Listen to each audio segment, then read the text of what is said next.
Transcurría 1930 cuando el señor Julio Caballeros Paz había estado experimentando con algunos motores y tras varios intentos logró comunicarse telegráficamente con dos personas en los Estados Unidos de América.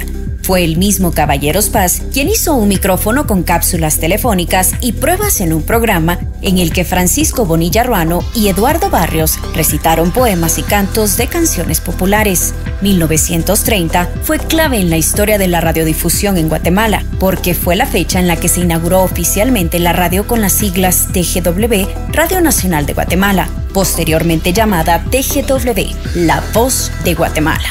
La radio se hizo andar con la autorización del entonces presidente Lázaro Chacón, quien permitió que un 15 de septiembre de 1930 estuviera al aire el primer programa radial que se transmitió en el país, desde la sede de la Dirección General de Telégrafos y usando varias frecuencias en onda larga y corta. Entre los años de 1933 y 1943, el edificio de la Tipografía Nacional obtuvo un nuevo terreno para ampliar la estructura que se tenía. Así se hicieron necesarias reformas a la construcción que iniciaron en 1933. Este nuevo nivel se edificó con el mismo diseño y arquitectura del existente. En este nuevo edificio se construyeron 3 pisos, donde se destinó que en el tercero funcionara la estación radiodifusora nacional TGW, La Voz de Guatemala, que en la actualidad continúa sus funciones en el ala derecha y al fondo la icónica cabina de cristal Marta Bolaños de Prado.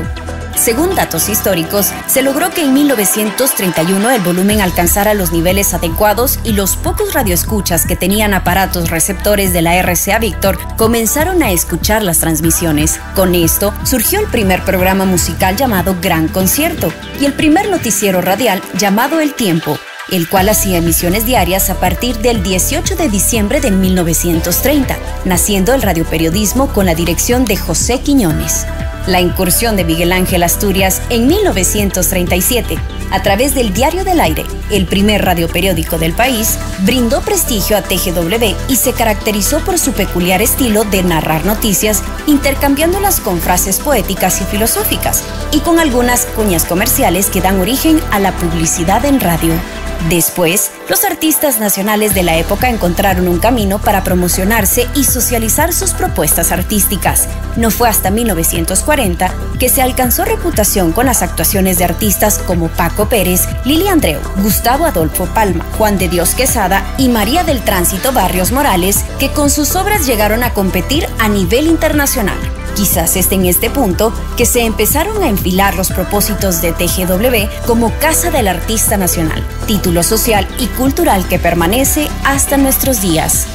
En cuanto al nombre TGW, se hace mención que en 1920, tras la constitución de la Unión Internacional de Telecomunicaciones UIT, se asignó el código TG al territorio guatemalteco y en los comienzos las siglas eran TGW porque funcionaba en la estación de radiotelegrafía. Posteriormente se reemplazó la A por la W, distintivo que conserva a 92 años de la primera transmisión. El Museo TGW, en la actualidad, resalta en exhibición el valor cultural de los aparatos radiofónicos, micrófonos, consolas, transmisores, reproductores de citas, cassettes y exposiciones fotográficas que en algún momento de la historia fueron utilizados para hacer transmisiones que hoy en día se consideran históricas, pues formaron parte de movimientos sociales, golpes de Estado, terremotos y otras actividades y fenómenos con los que hemos acompañado a la población guatemalteca. Hoy en día, la Radio Nacional conserva como patrimonio cultural de la nación audios y muchos de los programas que transmitió Chapinlandia, desde diferentes localidades y por diferentes celebraciones. Muchos de estos tesoros se encuentran en la fonoteca, que resguarda en gran parte documentos sonoros de locuciones históricas en las voces de grandes personalidades. Otros datos importantes que deben ser conocidos son que en 1930 nació la época de oro de la canción guatemalteca y la radio incorporó las primeras obras de teatro que compiten con sus pares a nivel internacional. Para la década de 1950, varios artistas alcanzaron renombre. Algunos de ellos fueron Paco Pérez y Gustavo Adolfo Palma, entre muchos artistas. La TGW fue declarada Patrimonio Cultural de la Nación el 18 de mayo de 2012, por medio del Acuerdo Ministerial 459-2012. Con la creación de la radio se dio origen al Radioteatro Nacional y Radioteatro Infantil en Guatemala.